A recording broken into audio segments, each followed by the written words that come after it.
Kwiyandikisha wowe nk'umucuruzi ariko ukaba ushaka kugaragaza neza neza aho uherereye by'umwihariko, ushobora gukora aka kantu kitwa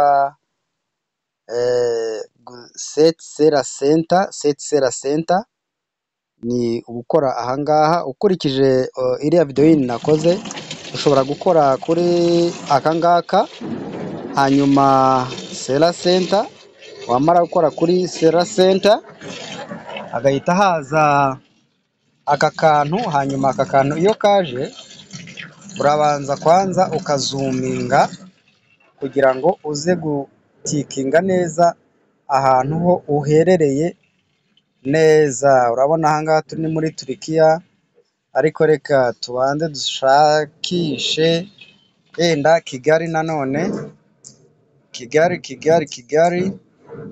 turebe Kigali, hanyuma tuyisacinge. Kigali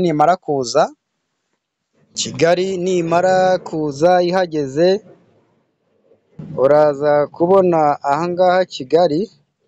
Noneho reka wenda tushake kugaragaza yuko duherereye nka Nyacyonga, wenda turafata kuri aka kantu tukazane tugashyire gutya,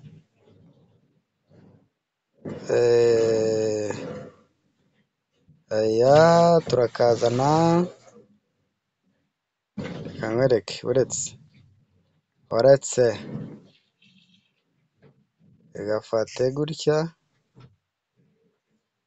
kazana ugashyire kuri Nyacyonga. Twashakaga ugashyira neza neza kuri Nyacyonga.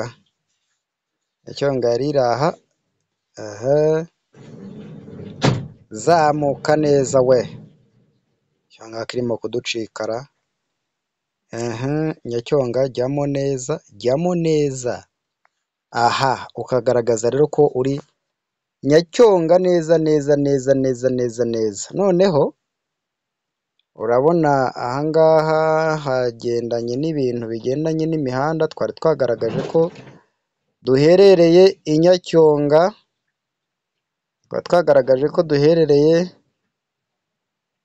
Nyacyonga, noneho reka wenda tugire gutya, tugaragaze ko duherereye kuri uyu ni umuhanda DR 52, turegera dutya, iyi DR 52 tuyishyiremo hano, ka kantu karahita kazamo aho ngaho.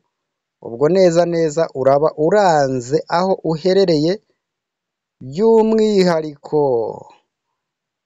Ubwo ukomeje kuzuminga ushobora kugaragaza neza neza utundi tuntu dushobora kuranga aho uherereye. Urabona namba 1 barakwereka ko uhereye kuri DR 52, cyangwa se reka dushyire kuri uyu muhanda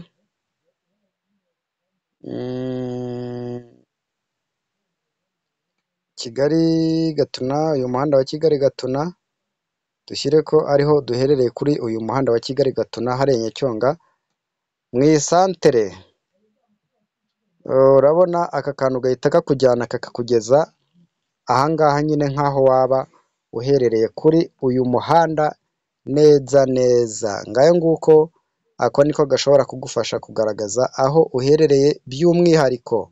Ibi ngibi ugomba kubikora kugira ngo ugaragaze neza aho uherereye, hatagira umuntu uyoberwa aho uherereye kandi uri umucuruzi ushaka kugaragaza ubucuruzi bwawe. Niyo mpamvu bavuze bati iyandikishe muri ya dashboard yigeze gushira, bigeze kuvuga ngo iyandikishe kugira ngo ukorane n'abapayiniya barenga miliyoni 60 bakorera ku isi yose. Abo ngabo bamenye ahantu amakuru yawe yose agendanye n'ubucuruzi bwawe. Umuntu nava muri Amerika azi ngo hari umuntu uba Nyacyonga wicururiza ibigori, hari umuntu uba Kicukiro ucuruza ibigori, hari umuntu uba Nyamirambo ucuruza ibigori.